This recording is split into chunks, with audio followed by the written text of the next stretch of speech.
Welcome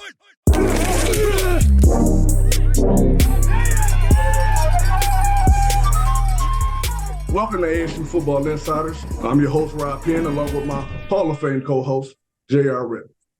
How you doing, Rob? Pretty good, man. Get to talk about Sun Devil football on a beautiful day. Last week, close game, but we ultimately came up short versus Colorado by them kicking the go-ahead field goal in the closing seconds. What was your take on last week's game? You know what? I enjoyed last week's game. I think both sides played some football. I think both sides had some fails where no plays were being made. I think we see just how young both teams are, and also obviously how young the coaches are in their process in regards to having the teams play the way they need them to play the way that they're coaching them to play. What you're looking at is two teams that are, rebuilding, and I'm excited for, what we have to come for our future. Last week, Trenton Bourget had another 300-plus yard game with Elijah Badger hauling in 12 receptions for 134 yards. They're coming together. Right time of the season, gelling. This week, we're going to have Washington. What is the key to actually battle with that Washington team with that high-profile offense? I think at the end of the day, from an offensive standpoint, we have to make plays. You have some guys that have established themselves as playmakers, so now you have to do everything you can to get them the ball in space. You have to find creative ways to get them the ball. It can't be the same way over and over again because obviously, we have a thing called scouting. We have a thing called film study, right? So they're just going to have to be creative of how they get their ball players the ball, but ultimately make sure that the ball players get the ball because there's some guys that can make plays. Like next week, Washington also has a Heisman Trophy candidate, a quarterback, Michael Penix. Last week, our defense gave up almost 400 yards, 392 to be exact. What can we do to stop this offense, especially a spread offense that goes 4 or 5 wide all game? We got to get pressure up front. We can't allow him to sit back and just have his way, be able to go through his reads comfortably. There has to be some pressure applied. You have to get him off the spot, make him move, make him have to throw the ball, move, right? Because the percentages of mistakes happen, when a quarterback is on the move and it has some pressure, right? That's so we want to try situations if possible, but we have to cover. We're gonna have to cover. We got some good DBs, so we should be all right. We should fare pretty well. Yeah, if Bourget gets to that zone like he did last week, we'll have a chance. Ultimately, it's going to be a shootout, so we're prepared for that. Hopefully, that defense and BJ Green rises to the occasion. CJ Fight can stuff that middle, take away that run, drop eight in coverage. Let's see what we can come up with. Drop 8 in coverage. Which quarterback all day? It gonna be quarterback blast all day if we drop 8 in coverage.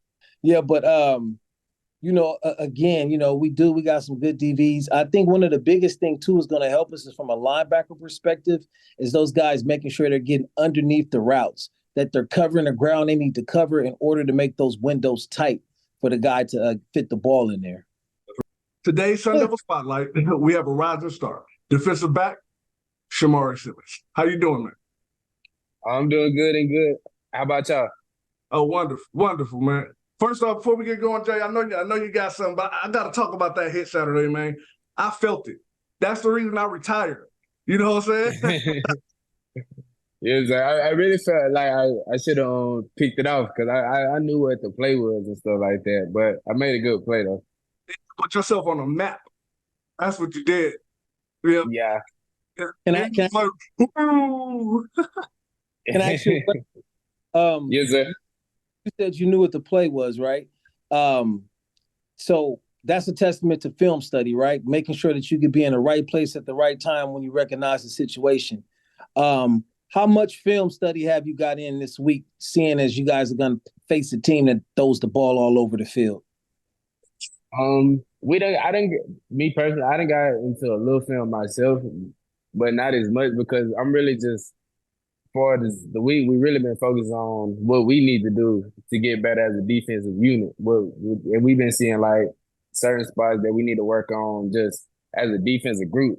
So like right now, I'm really just working on just more better ways for me to just create turnovers and stuff like that. But as far as like the film, they're a great team and stuff like that.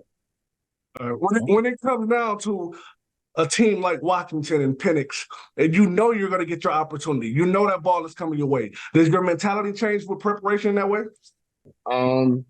I don't really try and change as much as my preparation. You know, I stay the same. You know, look at my nose. You know, go over the same thing. But as far as me, I like to keep it consistent on like, and no matter who the teams I play, because I feel like me trying to change something would just affects. I feel like I'm just giving too much on them. You know what I'm saying? Gotcha. So as far as my preparation, I do the same thing every week and stuff like that. Don't let them change for me. I brought that up because of the comment that you made about the hit adversely. You know, you should have picked it. You should have jumped it. You know, so how could you? First of all, you made the play. It was beautiful. You know, it was the right. You know, it was the right read and everything. So, because of the fact that you feel like you should have jumped that play, how can you use that going forward next week? That's what I meant, knowing that you're going to get those opportunities. Just trusting what I see and just going full force. Because I really felt like I was trying to second guess myself when I on that play. But, you know, when it was the same play I seen on film, same play the coach broke down to me and everything. So I just knew, like, next time I just need to go 100%. I'll make an interception that play for sure next time. Out of the receivers that you guys are going to line up against, which one can you say this week bothers you the most in regards to knowing what he brings to the table and he could possibly have some business to give you? I mean, that like as a receiving core, all of them is great. You know, like I don't see nothing. yeah. Like as a receiving core, that like you know they're a great receiving core as a whole. But I mean, we done played against USC. We just played against Colorado. I mean, like as far as the back end group as versus my DBs, I can match my DBs over anybody in the country. For real, that's just how I believe, and that's just how I know how we can play. So I ain't really too much worried about like a specific receiver. I'm just worried about our job as a whole. Yep. Because long as everybody on the same page, we're a great defensive team. Right. Cohesiveness, right? Everybody has to know what they're doing. Everybody has to move at the same speed. You guys got to have each other's back. I think, you know, you guys are going to cover well. I think a big part is definitely for your backers to make sure that they make those windows tight by getting those drops and getting those right angles to making a quarterback have to hold the ball a little bit longer, maybe to try and hit the second window, find enough time to get there. Yes, sir. Because like, you know, once again, once you got like a great D line like we have, you know, like once you have a great D line like we got now, like that's just boost the defensive back room head up because like we know we don't got to cover that long. Because we know we got DJ, Prince, Clayton. We got great defensive players. Right. You know, one of the biggest things besides NIL right now is the transfer portal. You know, what was your experience going from Austin Peay to ASU? I mean, at first when I hit the transfer portal, like my phone was blowing up, but it's just like my head was everywhere. I really didn't know exactly where I wanted to go, like where would I fit and stuff like that. So once you know, I had a lot of calls from a lot of places, but like once I got in contact with my boy Ro, like he just really taught me, just gave me great information about the school. He was like, this is a great opportunity for me to really showcase like who Shamari Simmons is. Now I met your parents, man. Pops, stand-up dude, man. That's my guy forever now. You know what I'm saying? I see a lot of that same those same characteristics in you. You know, just grade A dude, man. You know, how was your upbringing? How has that prepared you for where you are today? I mean, my dad is just everything. He just been there for me through it all, and like every step of the way. And and he was a parade All-American coming out of high school Mm. and stuff like that. And like he ended up going to Auburn, so it was just like everybody looked at me as like, oh, I'm next. Like I got to be the next big thing coming out of my city and stuff like that. So it was once again it was hard because that's a tough accolade to come up Yeah, from and yeah, stuff like that. But it made me who I am today. got you. So far this season, what do you feel that you need to work on the most, and what do you feel that you have excelled in? For me, what I need to work on the most, I need to for sure.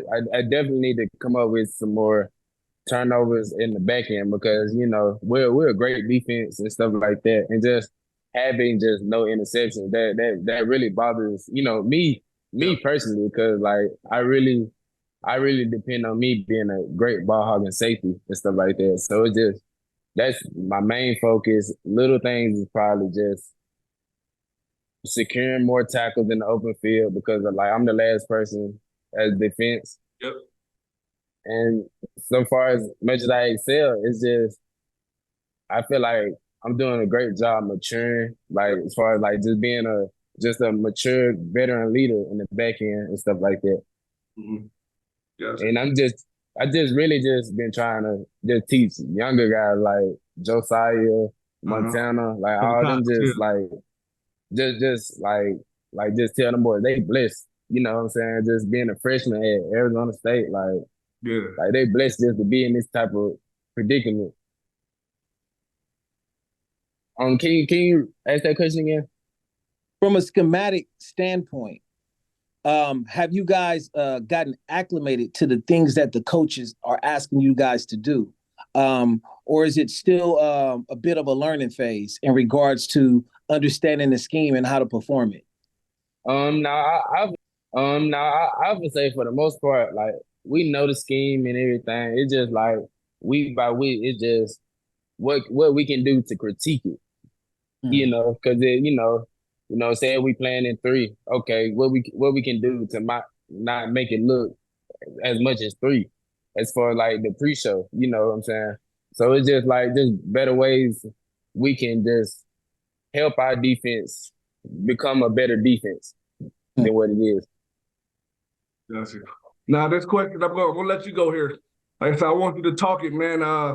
Feel it, be it. Coming from Ashland, Alabama, Yes, sir. last week, being on a national spotlight and coming through and making a statement. How did that make you feel? And what did it do for you personally? You just saying like just the game? Yeah, just arriving, like, when the lights are the brightest and you stepping up, you're performing when your team needs you.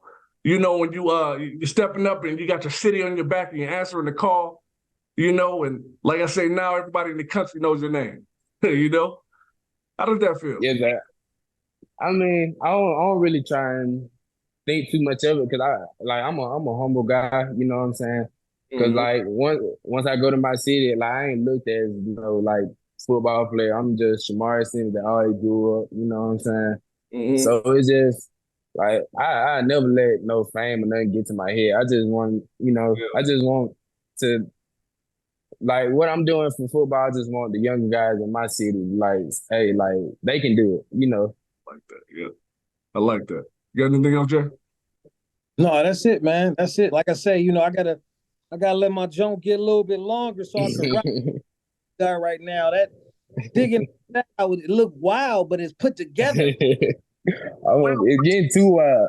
It's getting too long. So, well, man, look, like I say, we're right here, right around the corner, bro. We're proud of you, man. Anything you need, we're here for you. Keep balling, brother. We got your back, man. Oh, and keep do well in school too. Don't forget about that. Oh, yes, sir. Yes, sir. Of course, of course. Thank y'all for having me. Yeah, no doubt. All right. Thanks so much for coming on. All right, I see y'all. Go dope. Yeah, my man. young brother, pretty solid, man. And I look forward to seeing what he's going to grow into. You know, like I said, last week when he made that hit, like I said, I could feel it.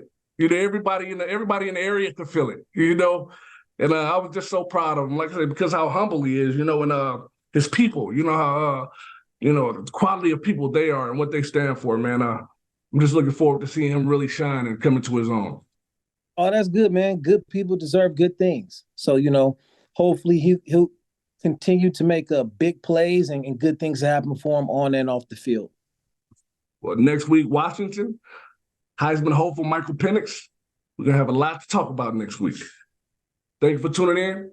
Till next time on ASU Football Insiders. Peace. Peace.